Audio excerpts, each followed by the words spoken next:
चलिए तो देखो एग्जाम्पल नंबर 30। आगे वाले एग्जाम्पल बहुत इजी है, बड़े जो पीछे वाले हैं मिसलिनियस एक्सरसाइज के ऊपर वाले मिसलिनियस एग्जाम्पल्स, वो थोड़े से अच्छे वाले हैं। चलिए तो एग्जाम्पल नंबर 30 के अंदर देखो भाई, आपको क्या दिया है, पहले तो क्वेश्चन समझ लो, क्वेश्चन अच्छे से समझ लोगे तो एग्जाम्पल तो इजी है। If with reference to the right handed system, okay, जो हम क्रॉस मल्टीप्लीकेशन या डॉट प्रोडक्ट करते हैं वो राइट हैंडेड सिस्टम के लिए होता है, मतलब जो अंदर थियरी थी उसके लिए, बट हमने वो नहीं करवाई थी। System of mutually perpendiculars unit vectors I J and के, आई एक्स एक्सिस बता रहा है, जे वाई एक्सिस और के जेड एक्सिस, यूनिट वेक्टर।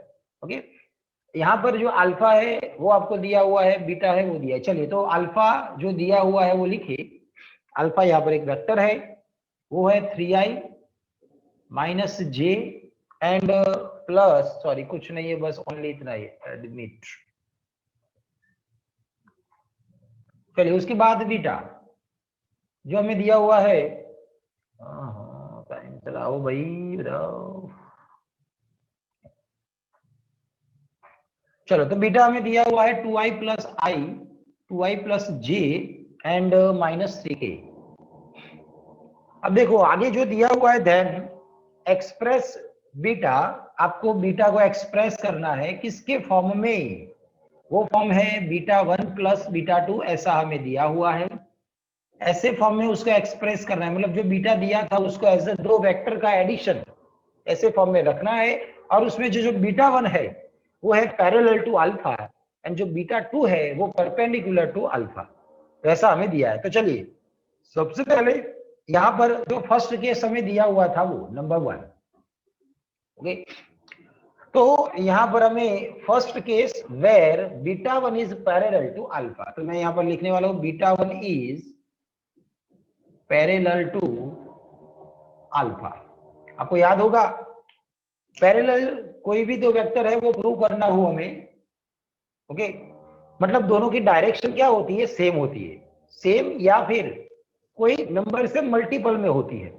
तो यहाँ पर बीटा 1 ये अल्फा के साथ पैरेलल है, दैट मीन्स उसको हम लिख सकते हैं beta 1 is equal to, okay, lambda A, sorry alpha है तो अल्फा, अल्फा है, ओके ना। चलिए अल्फा, बीटा 1 एंड अल्फा दोनों एक दूसरे के साथ पैरेलल है।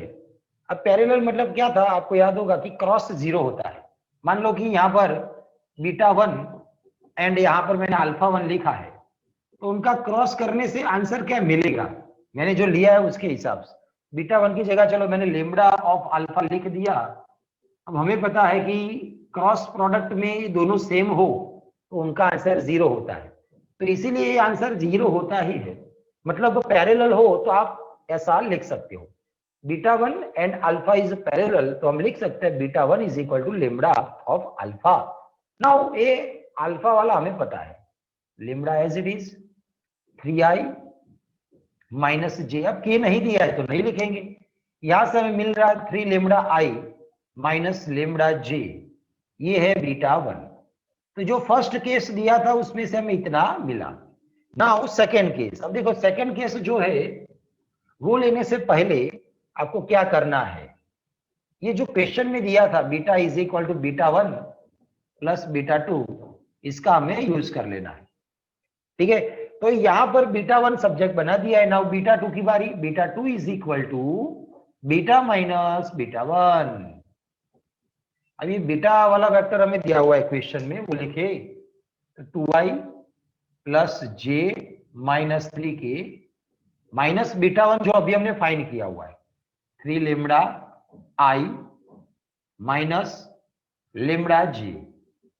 तो यही फॉर्म में आपको जाना है, पहले पैरेलल वाला लेना है, देन ये जो क्वेश्चन में दिया था वो लेना है, एंड देन लास्ट में जो थर्ड केस दिया है वो beta 2 is parallel to alpha, वो लेना है। चलिए यहाँ पर थोड़ा बहुत ये आई वाला टर्म यहाँ पर भी है, यहाँ पर भी है, 2 माइनस 3 लेमडा और I common, 2 minus 3 lambda I common, plus ये जे वाले दोनों टर्म जे और यहाँ पर minus minus plus lambda J, J common है तो यहाँ से 1 आएगा, माइनस माइनस प्लस लेमडा और जे कॉमन, एंड के वाला टर्म मतलब -3k, ये है हमारे लिए बीटा 2, ओके, तो बीटा 1 सब्जेक्ट बना लिया हमने, बीटा 2 भी सब्जेक्ट बना लिया। Now third case, in number 1, in number 2 and number 3 जो क्वेश्चन में दिया हुआ है, क्या दिया हुआ है भाई, beta 2 is parallel to, sorry perpendicular, beta 2 is perpendicular to vector alpha. Perpendicular होता है दैट मींस कि हम उनका डॉट प्रोडक्ट 0 लेते हैं, तो beta 2 dot alpha is equal to क्या हो जाएगा, 0। अब बीटा 2 मतलब ये, ध्यान से देख लो, और अल्फा मतलब ये, दोनों का डॉट 0 हमें लिखना है, वो थोड़ा सा डायरेक्टली लिखेंगे। डॉट याद होगा आपको आई के साथ आई वाला, यहाँ पर 3 और यहाँ पर 2 माइनस 3 लेमडा, तो दोनों का मल्टीप्लीकेशन, और आई डॉट आई 1 होता है। फिर जे जे वाले, ये जे और ये भी जे, माइनस प्लस माइनस 1 है, जे के साथ 1 है, और नीचे 1 प्लस लेमडा, तो 1 इंटू 1 प्लस लेमडा, तो यहाँ पर 1 प्लस लेमडा। लास्ट में के नहीं है, जीरो के, जीरो के साथ कुछ भी जीरो ही होगा, तो वो 0 इज इक्वल टू भी 0 है। सॉल्व करेंगे तो लेमडा मिलेगा। चलिए 6 minus 9 lambda minus 1 minus lambda is equal to 0। तो यहां से दिखाई दे रहा है आपको 6 माइनस 1 मतलब 5, 9 लेमडा माइनस लेमडा 10 लेमडा, सामने जाएगा 10 लेमडा प्लस हो जाएगा, तो लेमडा इज इक्वल टू 5/10 मतलब कि 1/2 लेमडा मिल चुका है। नाउ हमें फाइंड क्या करना था, क्वेश्चन में आपको लिख कर दिया हुआ है कि आपको express beta in the form of beta 1 plus beta 2। तो आपको beta is equal to beta 1 plus beta 2 लिखने के लिए बीटा 1 चाहिए एंड बीटा 2 चाहिए। अब बीटा 1 फाइंड करने के लिए लेमडा चाहिए, बीटा 2 के लिए भी लेमडा चाहिए, तो लेमडा हमने फाइंड कर लिया है, तो वो वैल्यू हम बीटा 1 में रखेंगे तो बीटा 1 मिल जाएगा। चलिए यहाँ पर रख ले, तो beta is equal to beta 1 plus beta 2 में लेमडा की वैल्यू बीटा 1 में रखेंगे 3 लेमडा, लेमडा मतलब 1/2, तो 3/2 हो जाएगा, 3/2 साथ में आई, माइनस लेमडा जे, लेमडा मतलब 1/2 और साथ में आएगा जे। ओके, बीटा 1 रेडी है। बीटा 2 की बारी, देखो भाई बीटा 2 थोड़ा सा direct, 2 minus 3 lambda, 2 minus 3 and lambda की जगह 1/2, तो क्या होगा, 2 2 जा 4, 4 माइनस 3 1, 1/2, तो 1/2 के साथ आएगा आई। नेक्स्ट देखेंगे 1 प्लस लेमडा, 1 प्लस लेमडा मतलब 1/2 यहां पर रखने वाले हैं, तो 3/2 हो जाएगा, तो प्लस 3/2 जे एंड लास्ट में माइनस 3 के, अब लेमडा है ही नहीं तो एज इट इज -3। ठीक है, तो ये बीटा 1 एंड बीटा 2 हमने लिख लिए। हमें एक्सप्रेस करना था बीटा को as a beta 1 plus beta 2 के फॉर्म में, तो हम यहाँ लास्ट लाइन में लिखेंगे beta is equal to beta 1 plus beta 2, that means beta is equal to, only दोनों की वैल्यू रख लेनी है, सॉल्व नहीं करना है वरना वापिस आपको बीटा मिल जाएगा। बीटा 1 रख लेना है 3/2 आई माइनस 1/2 जे एंड प्लस करके beta 2 1/2 I plus 3/2 J and minus 3k, ये हो जाएगा हमारा आंसर। एक्सप्रेस करना है, सॉल्व नहीं करना है, बस ऐसे ही रखना है। ठीक है, beta is equal to beta 1 plus beta 2, तो ये हो जाएगा हमारा आंसर। ओके, तो ऐसे उसको सॉल्व करना है 1 बाय 1। पहले पैरेलल वाला ऑप्शन बीटा 1 सब्जेक्ट बनाओ, सेकंड इन दोनों का एडिशन वाला ऑप्शन बीटा 2 को सब्जेक्ट बनाओ, third option beta 2 and alpha perpendicular है, दैट मींस दोनों का डॉट 0 लेमडा मिलेगा, देन लेमडा को आपको बीटा 1 एंड बीटा 2 के अंदर रख लेना है, देन वो एक्सप्रेस जो करना था क्वेश्चन में दिया था वैसे आपको लिख देना है। चलिए डाउट है तो बोलो, ये था एग्जांपल नंबर 30, क्लियर। चलिए ऊपर जा जाएंगे थोड़ा, example number 29। Okay, text book लेकर बैठना आप सब लोग, पेज नंबर है 457,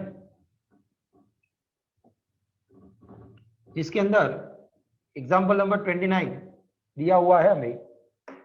देखो भाई 3 वेक्टर्स है, एग्जांपल नंबर 29, तीनों वेक्टर है A B C, satisfy the condition A plus B plus C is equal to 0 तक। चलिए first condition A plus B plus C is equal to 0 vector, then evaluate the quantity mu. Okay, आपको एक mu करके दिया हुआ है, mu equal to है A dot B plus B dot C plus C dot A. हमें mu find करना है, दैट मीन्स हमें ए वाले की वैल्यू फाइंड करनी है। इफ क्वेश्चन में दे रखा है if modulus of A is equal to 3, modulus B 4 है, मॉड्यूलस सी 2 है, is equal to 4, modulus C is equal to 2।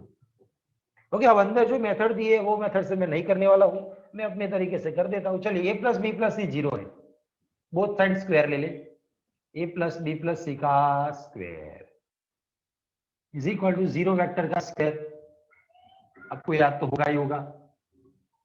Okay, modulus of ए का स्क्वायर मतलब हम लिखते थे क्या, ए डॉट ए करके, बस वैसा ही स्क्वायर मतलब ए दोनों वेक्टर का डॉट प्रोडक्ट। तो यहाँ पर सेम थिंग होगा, A plus B plus C dot A plus B plus C, मतलब जो नॉर्मल फॉर्मूला है ना हमारा वही, A plus B plus C का square, A square plus B square plus C square plus 2ab plus 2bc plus 2c, वही लगाना है। बट वेक्टर हो वहां पर ऐसे लिखना पड़ता है, ए डॉट ए आएगा तो मॉड्यूलस ए का स्क्वायर हो जाएगा, प्लस मॉड्यूलस बी का स्क्वायर प्लस मॉड्यूलस सी का स्क्वायर प्लस 2ab, अब ए एंड बी वेक्टर है तो आपको ए डॉट बी लिखना पड़ता है, plus 2bc, B and C vector है तो ऐसे ही लिखना पड़ेगा, एंड 2ca या ac जो भी लिखना हो लिख सकते हो, डॉट प्रोडक्ट भी सेम होता है, इज इक्वल टू 0 का वेक्टर का स्क्वायर करोगे तो आपको 0 ही मिलेगा।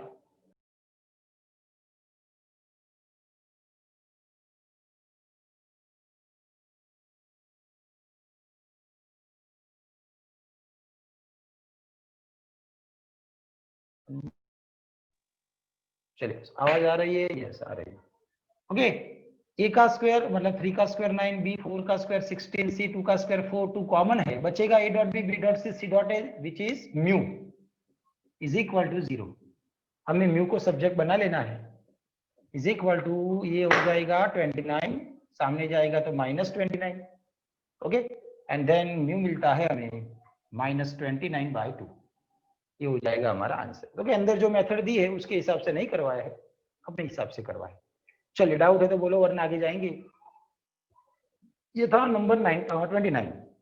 नेक्स्ट नंबर 28, टेक्स्ट बुक में ही देखना भाई आप लोग, ऐसा ही है जैसा मैंने अभी करवाया वैसा same to same formula use किया हुआ है। नंबर 28 के अंदर हमें लिख कर दिया हुआ है, if A B let A B C 3 vectors such that, तीनों का मैग्नीट्यूड आपको दे रखा है, ए का मैग्नीट्यूड 4 है, बी के लिए 3 है एंड सी के लिए 3 4 3 है यहाँ पर, 4 यहाँ पर एंड लास्ट में सी के लिए 5। एडमिट, चलो then each one of them being perpendicular to the sum of the two others।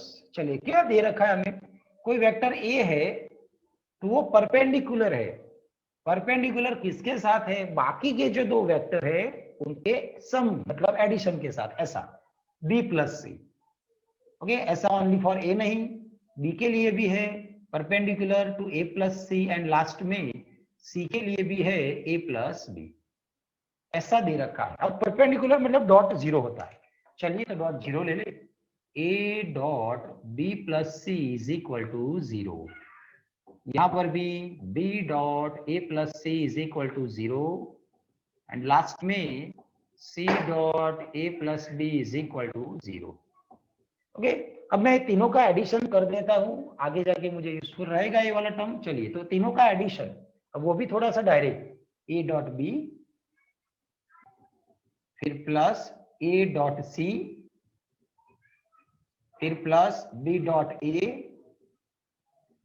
Then plus B dot C then again C dot A and then C dot B is equal to 0 है। अब देखो भाई A dot B and B dot A same होता है, तो ये दोनों term same है मतलब 2 टाइम्स, तो 2 टाइम्स ए डॉट बी, वैसे ही ए सी वाले और सी वाले सेम है, B and C and B same है, तो 2 टाइम बी सी, 2 कॉमन आ चुका है एंड प्लस लास्ट में C A is equal to 0, तो 2 नीचे चला जाएगा और 0 ही रहेगा, तो A dot B plus B dot C plus C dot A is equal to 0। तो जो हमें दिया था उसमें से इतना मिला हमें। नाउ हमें जो फाइंड करना है या फिर प्रूव करना है, जो भी करना है, हमें निकालनी है वैल्यू ए प्लस बी प्लस सी का मॉड्यूलस। ओके, हमें चाहिए ये वैल्यू, स्टार्टिंग हम कर रहे हैं स्क्वायर से, लास्ट में जो आंसर मिलेगा उसका स्क्वायर रूट ले लेंगे, स्टार्टिंग कर रहे हैं स्क्वायर से, स्क्वायर का फॉर्मूला अभी जैसे हमने अप्लाई किया था वैसे ही, A square plus B square plus C square plus 2 time A dot B plus 2 time B dot C plus 2 time C dot A. Text book में थोड़ा सा वही किया हुआ है, बट थोड़ी उनकी मेथड अलग है। ए की जगह 3, 3 का स्क्वायर 9, बी की जगह 4, 4 का स्क्वायर 16, सी की जगह 5, 5 का स्क्वायर 25 प्लस 2 हर एक में से कॉमन आएगा। जो बचेगा ए बी बी सी सी ए, वो तीनों का एडिशन तो 0 है, निकल जाएगा। तो हमारा आंसर यहाँ पर एडिशन करने से मिलता है 50, बट ये 50 स्क्वायर है, हमें रूट लेना है स्क्वायर रूट। तो स्क्वायर रूट लेने से आंसर मिलता है a plus B plus C is equal to 50 का रूट 25 इंटू 2 के हिसाब से 5√2, ये हो जाएगा हमारा आंसर। चलिए, कोई डाउट है तो बोलो। टेक्स्ट बुक वाली मेथड ही है अंदर, बट उन्होंने जो अंदर सॉल्व किया है मैंने बाहर पहले से सॉल्व कर दिया। ओके ना, तो ये था 28 नंबर। नेक्स्ट 27, वो इजी है, ओरली आपको थोड़ा सा बता देते हैं, थोड़ा लिख कर। ओके, मैं तो पूरा क्वेश्चन नहीं करवाने वाला हूँ, डायरेक्टली आपको समझ में आ जाएगा। वैसे देखो 27 का क्वेश्चन है, एग्जाम्पल नंबर 27, इसके अंदर आई जे के ओके 1 2 3 4 वेक्टर आपको दिए हैं, किसके लिए? ए बी सी डी के लिए आपको दिए हैं। Find the angle between A B C D. अब एंगल निकालना हो between A B and C D, तो हम फॉर्मूला यूज करते हैं डॉट वाला। तो वेक्टर ए बी आएगा, वेक्टर सी डी आएगा, एंड देन उसका मैग्नीट्यूड ऑफ ए बी आएगा and magnitude of C D आएगा। अब ए बी सी डी कैसे करना है फाइंड, वो तो आपको पता है, बी माइनस ए करके हम फाइंड करते थे, वैसे आपको वेक्टर निकाल लेना है। तो पहले ए बी निकालो, देन उसका मैग्नीट्यूड, सी डी निकालो, देन उसका मैग्नीट्यूड, देन डायरेक्टली ये फॉर्मूला के अंदर रख लो। इसको सॉल्व किया जाएगा। ओके, अंदर सॉल्व किया हुआ है, बस वैसे ही आपको करना है। तो आंसर लास्ट में मिलता है cos theta is equal to -1। अब theta -1 sorry cos theta is equal to -1, तो cos के टेबल में -1 किसकी वैल्यू है? बोलो। cos पाई। ओके ना, फर्स्ट वैल्यू -1 यहाँ पर होती है, cos की वैल्यू फर्स्ट, -1 cos की वैल्यू साइन 0 होता है। तो यहाँ पर थीटा क्या होता है भाई? पाई होता है। और हमें पता है कि जो थीटा है वो बिटवीन 0 से पाई हम ले सकते हैं। ओके, फर्स्ट दो सर्कल, तो cos theta is equal to क्या हो जाएगा? cos pi. Then theta is equal to क्या मिलेगा हमें? पाई। ये था हमारा first answer, angle between A B and C D. Now इसके बाद deduce that A B and C D are collinear. अब A B and C D collinear है, मतलब एक ही लाइन पर है, वैसा प्रूव करना है। तो एंगल के हिसाब से पता चल जाएगा हमें कि A B and C D के बीच का, मान लो कि एक वेक्टर ए बी यहाँ पर है, एक वेक्टर मान लो सी डी यहाँ पर है। ओके, एक लाइन पर ही है, बस ऐसे बताना है हमें। तो दोनों के बीच का जो एंगल था वो थीटा इज इक्वल टू पाई मिला है 180। तो ये ए बी था, ये सी डी था। ओके, ऐसे रफली ड्रॉ किया हुआ है। तो देख सकते हो आपकी एक ही लाइन पर है, मतलब कोलिनियर है। तो हम बोल सकते हैं कि थीटा पाई आए या फिर 0 आए, पाई आए या फिर 0 आए, तो ये दोनों के बीच में एंगल 0 होता है, तो वो भी क्या हो जाएगा? कोलिनियर हो जाएगा। तो यहाँ पर हमें एंगल पाई मिला है, दैट मीन्स कोलिनियर प्रूव करने के लिए ये भी मेथड है। ओके, आगे हमने कोलिनियर प्रूव करने के लिए क्या प्रूव करते थे? मान लो एबीसीडी को कोलिनियर प्रूव करना हो तो हम A B is equal to lambda C D, ऐसा कुछ प्रूव करते थे। ओके ना, बट यहाँ पर थीटा के हिसाब से जाना हो तो थीटा पाई, दैट मीन्स दोनों वेक्टर ऑपोजिट डायरेक्शन में है, बट एक ही लाइन पर है, दैट मीन्स कि वो कोलिनियर है। ओके, तो theta is equal to pi, that means so A B and C D are collinear. Okay ना, तो ऐसा डायरेक्टली आप देखो नीचे लिखकर आपको दिया होगा। ओके ना, theta is equal to pi this so that A B and C D are collinear. Alternately मतलब सेकंड वे, मतलब जो हम करते थे वो ऐसे आपको जाना हो तो आप वैसे भी जा सकते हो। ठीक है ना, तो ये सब बाकी का जो बाकी बचा है वो आप खुद फाइंड कर लेना। ये था एग्जाम्पल नंबर 27। चलिए, उसके बाद एग्जाम्पल नंबर 26, जिसके बारे में आपको ऑलरेडी हमने बताया हुआ है, आपको याद आएगा एक क्वेश्चन। ओके ना, 26 है, right all the unit vectors in x y plane. Okay, चलिए एक्स वाई प्लेन की बात कर रहे हैं, a x axis, a y axis. Okay ना, अब यहाँ पर एक वेक्टर हमें लेना है, ऐसे बहुत सारे वेक्टर्स होते हैं, यहाँ पर लिखकर दिया है right all the unit vectors. अब यूनिट वेक्टर की बात की है, चलिए तो कोई एक वेक्टर में ले लेता हूं, vector r is equal to x i plus Y j. Okay, अब मुझे ये यूनिट वेक्टर निकालना है, फाइंड करना है, तो मतलब मुझे x की वैल्यू एंड y की वैल्यू फाइंड करनी है। ठीक है भाई। अब उसका मैग्नीट्यूड 1 है क्योंकि क्वेश्चन में दे रखा है जो वेक्टर लेने वाले हो वो यूनिट वेक्टर है, दैट मींस इसका magnitude of r is equal to 1। अब एज अ पॉइंट हम सोचे, चलिए तो ए एक्स वाई है, मैं यहां पर एक पॉइंट ले रहा हूं पी करके x, y। तो हमें पता है, ओके, हमें क्या पता है, तो सबसे पहले यहां पर ओरिजिन के हिसाब से देखें तो ओ से लेकर पी एक वेक्टर बनेगा। यहां पर मान लो चलो कोई m है, तो ओ से लेकर m एक वेक्टर बनेगा और m से लेकर p भी एक वेक्टर बनेगा। OM जो लेंथ है, O से लेकर M की लेंथ, वो क्या है भाई, x है। तो A वाली जो लेंथ है उसको हम बोल सकते हैं x।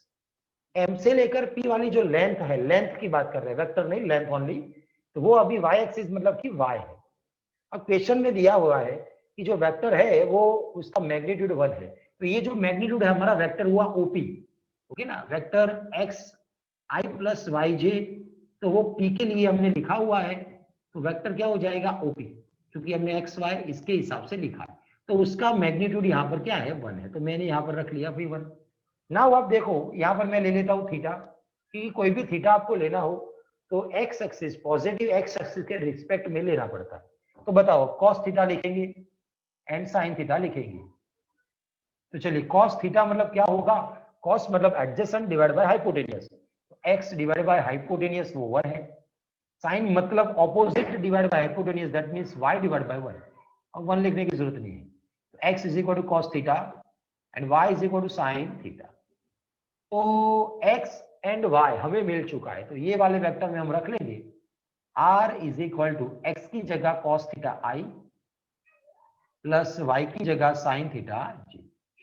तो ये है हमारे वेक्टर्स, बहुत सारे वेक्टर्स है क्योंकि हम थीटा कोई भी ले सकते हैं बिटवीन 0 से पाई, ओके ना, 0 से पाई के बीच में आप थीटा की जो भी वैल्यू आप रखोगे, 0 रखा, 30 रखा, 45, 60, 90, तो जैसे जैसे आप वैल्यू रखते जाओगे ऐसे बहुत सारे ऐसे वेक्टर्स मिलेंगे जिनका मैग्नीट्यूड ऑलवेज क्या रहेगा, 1 रहेगा। तो हमारा आंसर ये हो जाएगा cos थीटा आई प्लस sin थीटा जे। चलिए क्लियर इतना। और क्वेश्चन अंदर देखोगे तो आपको एक सर्कल करके ऐसा कुछ लिखा दिया है, x square plus y square is equal to 1। वो तो आप नहीं लिखोगे तो चलेगा, क्यों, क्योंकि देखो यहाँ से मिल रहा है x is equal to cos, cos square, y की जगह sine, sine square, cos square plus sine square is equal to 1। तो ऐसे जो मैंने पॉइंट पे लिखा हुआ है वो एंगल थीटा लिया, अब वो एंगल 0 हो, 30 हो, 45 हो, 60 हो, 90 हो, 120, 135, 180, तो ऐसे आप मिलाओगे तो आपको एक ऐसा पूरा सर्कल जैसा ही कुछ ना कुछ मिलेगा, ठीक है ना। तो ऐसे उन्होंने सर्कल बना के दिया हुआ है, तो सर्कल नहीं बनाओगे, हमें तो एक वेक्टर फाइंड करना था, ये हमारा आंसर हो जाएगा, ठीक है। चलिए तो ये था एग्जांपल नंबर 26। चलिए ऊपर आ जाओ, अब एक्सरसाइज 10.4 के ऊपर एग्जांपल नंबर 25, वो खुद कर लेना है। एरिया निकालना है पैरेललोग्राम का, एडजेसेंट साइड दिया हुआ है, तो मैग्नीट्यूड ऑफ ए क्रॉस भी आपको फाइंड करना है, सिंपल है। 24 भी सिंपल है, ट्राइंगल का एरिया निकालना है। 23 देखो एग्जांपल नंबर 23, ये ऑलरेडी हमने देख लिया है 10.4 के अंदर, ऐसा ही क्वेश्चन। देखो भाई एग्जांपल नंबर 23 क्या बोला गया अभी, find a unit vector perpendicular to each of the vectors a plus b, a minus b. आपको बताया था हमने, दो वेक्टर हो, मान लो एक वेक्टर है x, एक वेक्टर है मान लो y, तो बोलो भाई दोनों को परपेंडिकुलर वेक्टर क्या होता है, याद करो, परपेंडिकुलर वेक्टर क्या होता है, क्या होता है भाई, x cross y। x cross y। तो हमें कोई भी दो वेक्टर दिए हो, वो दोनों को परपेंडिकुलर एक तीसरा वेक्टर फाइंड करना है, तो ऑलवेज दिमाग में रखो chapter number 10 and chapter number 11 के लिए आपको दोनों वेक्टर का क्रॉस प्रोडक्ट फाइंड करना पड़ता है, ये होता है हमारे लिए परपेंडिकुलर वेक्टर। बट अभी क्वेश्चन वैसा है कि वो वाला वेक्टर भी यूनिट होना चाहिए, मतलब उसके मैग्नीट्यूड से हमें उसको डिवाइड करना पड़ेगा। तो हमें आफ्टर ऑल फाइंड क्या करना है, तो यहाँ पर क्वेश्चन के अंदर आपको a प्लस बी दिया हुआ है, a माइनस बी दिया हुआ, मान लो वेक्टर x ले लेते हैं a plus b and vector y ले लेते हैं a माइनस बी। क्वेश्चन में हमें a plus b, a minus b दिया हुआ है, मैंने अपने तरह से नाम दिया हुआ है a प्लस बी, अब ए एंड बी आप देखोगे तो अंदर दिया हुआ है, ए एंड बी आपको दिया हुआ है, ए आपको दिया हुआ है I plus J plus K and B आपको दिया हुआ है I two J 3k, I two J and 3k। चलिए एडिशन करना है A plus B 2i 3j and 4k। एम सब्ट्रैक्शन करना है A minus B, I minus I 0i, ना लिखो तो चलता है, 1 J minus 2j minus J, 1 minus 3k मतलब माइनस 2k, ये हुआ y। नाउ हमें फाइंड करना है perpendicular unit vector, vector which is perpendicular to a plus b and a minus b, जिसको नाम दिया हमने x and y, perpendicular x and y both is unit vector लेना है, vector which is perpendicular to a and b। Okay, तो हमें वो find करने के लिए उसका क्या फाइंड करना पड़ता है भाई, क्रॉस। अभी तो मैंने वेक्टर लिखा है, जो वेक्टर मिल जाएगा उसके बाद उसका यूनिट वेक्टर मतलब उसके मैग्नीट्यूड से डिवाइड कर लेंगे, आई जे के। देखो भाई 2 3 4 है x के लिए, y के लिए 0 -1 -2। अब इसको सॉल्व आप कर सकते हो वैसे तो, ओके, मैं डायरेक्टली अंदर जो आंसर दिया है उसके हिसाब से लिखूं तो भाई कहाँ गया, हाँ आंसर है -2i प्लस 4j।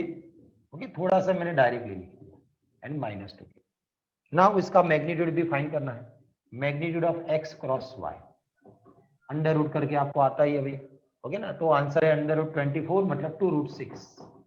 हमारा लास्ट में जो आंसर निकल के आएगा वो हो जाएगा x cross y divided by magnitude of x cross y। तो x क्रॉस y है हमारे पास, उसका मैग्नीट्यूड भी है, बस उनका डिवीजन लेकर रखना है, वही हो जाएगा हमारा आंसर। टेक्स्ट बुक में जैसा है वैसा ही मैंने करवाया है, ओके। नाम खाली x और y हमने दिया है, बाकी कुछ नया नहीं, ओके। ऐसा क्वेश्चन था एक्सरसाइज 10.4 के अंदर। चलिए डाउट है तो बोलो वरना आगे जाएंगे। ये 24 था, 23 था, 22 खुद कर सकते हो आप, फैन। चलिए 20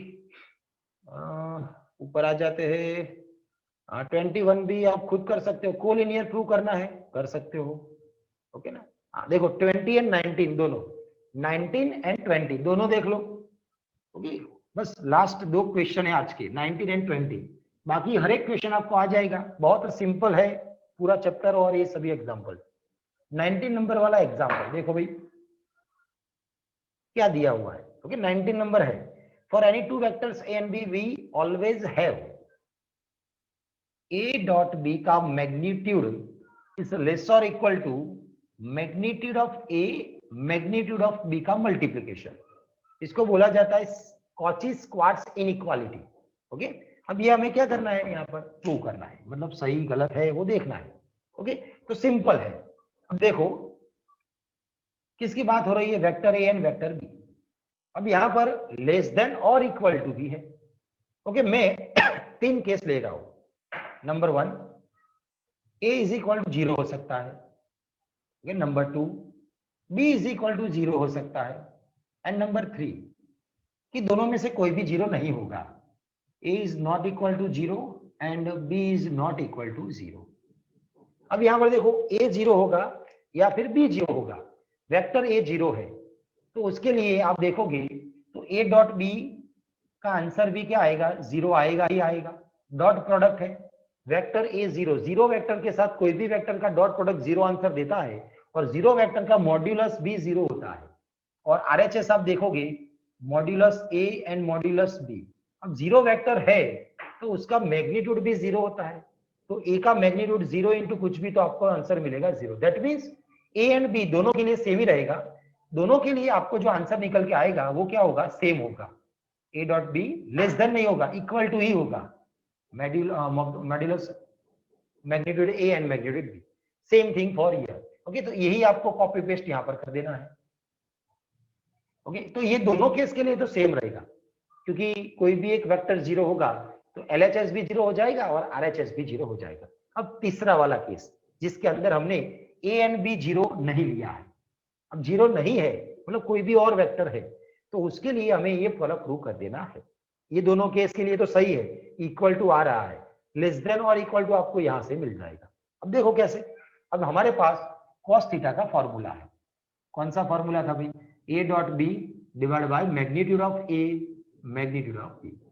अब यहाँ पर a एंड b जीरो नहीं लिए हमने, तो डॉट प्रोडक्ट जीरो हो सकता है, क्योंकि a एंड b जीरो नहीं है तो उसका मतलब ऐसा नहीं होता है कि आप डॉट प्रोडक्ट ऑलवेज जीरो नहीं होता है। मान लो कि a आपके लिए i है, मान लो कि b आपके लिए j है, तो इन दोनों का आप डॉट प्रोडक्ट करो तो जीरो मिलेगा ही मिलेगा। ओके, मतलब जरूरी नहीं है कि जीरो ना हो, जीरो हो सकता है।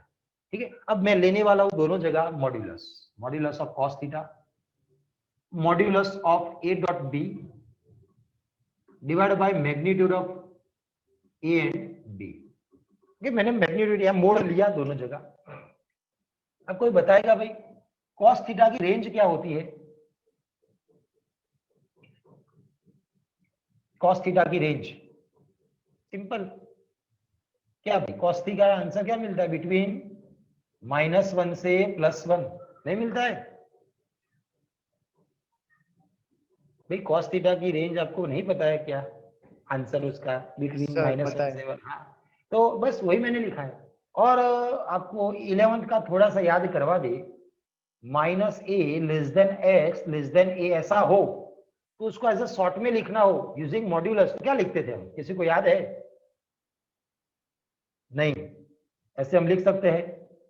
ओके, -a से a हो तो आप modulus of x less than और इक्वल टू a लिख सकते हो। तो सेम थिंग यहाँ पर cos थीटा लेस देन और इक्वल टू क्या लिख सकते हैं हम यहाँ पर? 1। -1 से 1 है तो modulus of cos theta less than और इक्वल टू 1 हम लिख सकते हैं। बस वही हमें यहाँ पर यूज करना है। ठीक है, तो a dot b divide by magnitude a magnitude b है, बट cos थीटा का आंसर अब देखो हमें क्या मिलता है भाई? Here magnitude of cos theta is less than और इक्वल टू 1। ओके ना, कैसे आया तो यहाँ पर आपको बताया।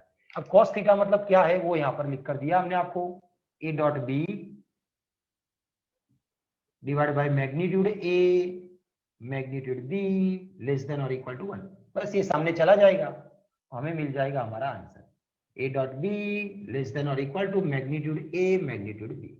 तो ये याद रखना, अभी ये वाले का यूज करेंगे हम नेक्स्ट क्वेश्चन नंबर 20 के अंदर। चलिए, डाउट है तो बोलो वरना आगे जाएंगे।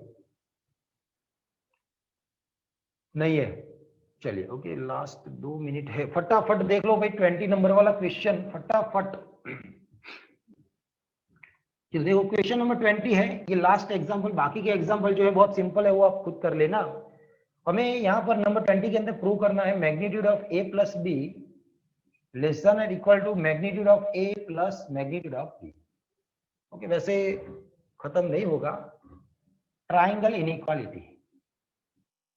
ओके, इसको ऐसा बोला जाता है ट्राइंगल इनइक्वालिटी,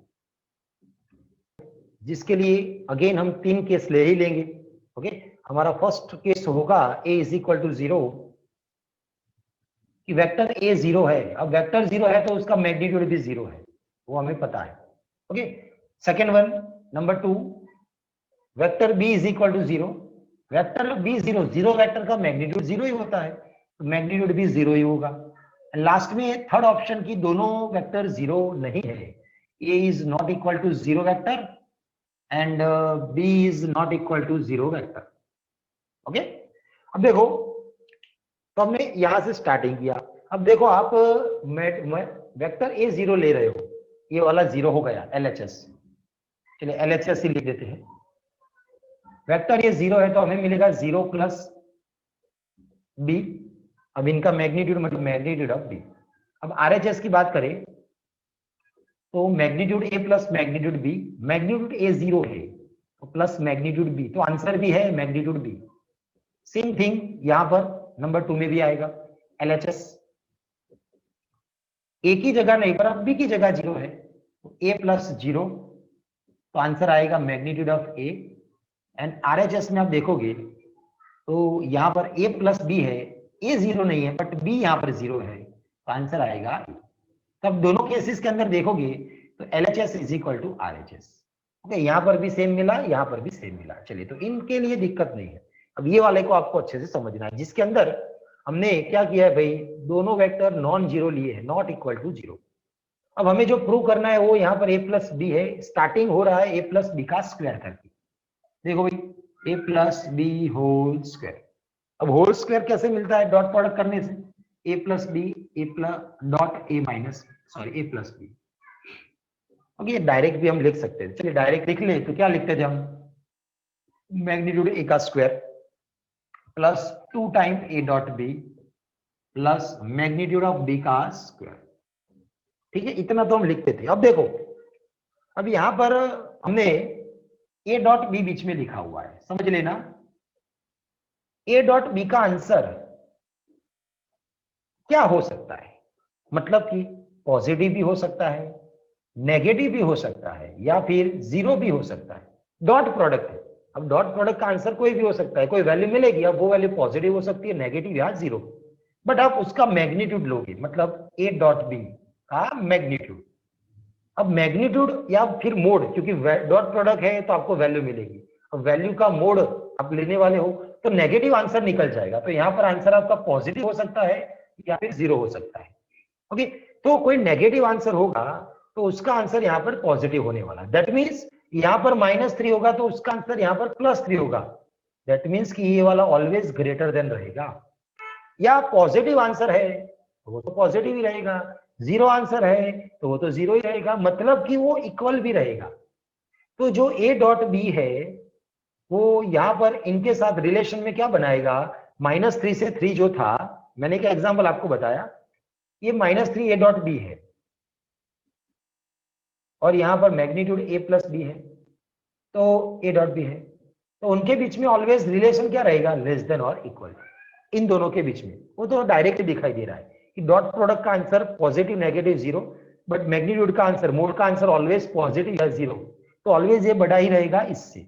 तो यहां पर जो बीच में डॉट था उसकी जगह मैं क्या लगाने वाला हूं? वहां पर मैग्नीट्यूड, मतलब कि मोड। तो मोड लगाना है तो यहां पर कंडीशन क्या है? ए डॉट बी की जगह आप ये लिखने वाले हो तो आपको लेस देन और इक्वल टू करना पड़ता है। तो मैंने उसका लेस देन और इक्वल टू किया। मैग्नीट्यूड ए होल स्क्वायर +2, यहां पर वो मैग्नीट्यूड या मोड लग जाएगा, एंड प्लस मोड बी का होल स्क्वायर। समझ में आपको आ गया होगा कैसे मैंने ये लिखा? ठीक है, अब देखो भाई, यहां पर अगेन, अब जो नीचे मैंने लिखा था वो बाकी रखा था। ये यहां पर इसकी जगह हम ये लिख रहे हैं तो आपको बाजू में ये रीजन लिखना पड़ता है। टेक्स्ट बुक में वैसा दिया है बाजू में लिखकर। ओके, ये वाले के लिए नहीं दिया है क्योंकि उन्होंने लिख दिया है ऊपर फ्रॉम एग्जांपल 19 के लिए। चलिए, तो ए डॉट बी की जगह हमें ये टर्म लिखना हो तो अगेन बीच में लेस देन और इक्वल टू होता ही है, तो वो लेस देन और इक्वल टू तो कंटिन्यू रहेगा। मॉड्यूलस ए का square +2 magnitude a magnitude b plus magnitude b का स्क्वायर। ओके, अब ये वाले टर्म की जगह मैं क्या लिख सकता हूं? परफेक्ट स्क्वायर बन चुका है, A square plus B square plus 2ab। तो ये वाले टर्म की जगह मैं लिख सकता हूं magnitude a plus magnitude b और उसका स्क्वायर। ये किसकी जगह आया? एलएचएस में क्या था? ए प्लस बी, उसकी जगह आया। ओके ना? तो यहां पर आप देखो, आंसर मैंने अभी इक्वल टू क्यों लिखा? वैसे तो ऑलरेडी लेस देन और इक्वल टू चलते आया था, बट हमने जो ये टर्म लिखा उसकी जगह हमने ये लिखा है, मतलब ये दोनों तो सेम ही है, इसीलिए मैंने क्या लिखा बीच में इक्वल टू। आप लेस देन और इक्वल टू लिख सकते हो, वो आपको लास्ट में लिखना है। अब ले लेते हैं बोथ साइड, हम क्या लेने वाले हैं? Square root. तो हम लिखेंगे ए डॉट बी, जो एलएचएस था उससे आरएचएस तो बड़ा ही है, लेस देन और इक्वल टू है ना बीच में, मतलब वो तो ऑलवेज बड़ा है, इक्वल टू तो है ही। ओके ना? तो ऐसे हमें उसको लिखना था, तो ये हो जाएगा हमारा आंसर। ओके, ये इक्वल टू ओनली फॉर, इसकी जगह हमने ये लिखा, मतलब ये दोनों सेम है उसके लिए इक्वल टू आया है। बाकी तो एलएचएस से आरएचएस बड़ा ही है लेस देन और इक्वल टू के हिसाब से, तो वही हमने लास्ट में लेस देन और इक्वल टू लगा दिया। चलिए, कोई डाउट है तो बोलो। क्लियर इतना? तो ये दोनों एग्जाम्पल थोड़े वैसे थे, बाकी है सिंपल, छोटे छोटे ही एग्जाम्पल्स है। ठीक है, तो जितने भी एग्जाम्पल्स है ऊपर वाले, अभी 19, 20 मैंने करवाए, ऊपर वाले जितने भी एग्जाम्पल है, हर एक एग्जाम्पल बहुत सिंपल है। तो आपको लिखना हो तो लिख लेना, वरना आप ये 19 से लेकर आगे वाले जो भी 30 तक क्वेश्चन है वो आप लिख लेना होमवर्क के अंदर। 19 से 30 आगे वाले नहीं लिखोगे तो चलेगा, बट एक बार नजर रख लेना वहां। चलिए, क्लियर? ओके, तो लेक्चर खत्म कर रहे हैं। ओके देन, चलिए।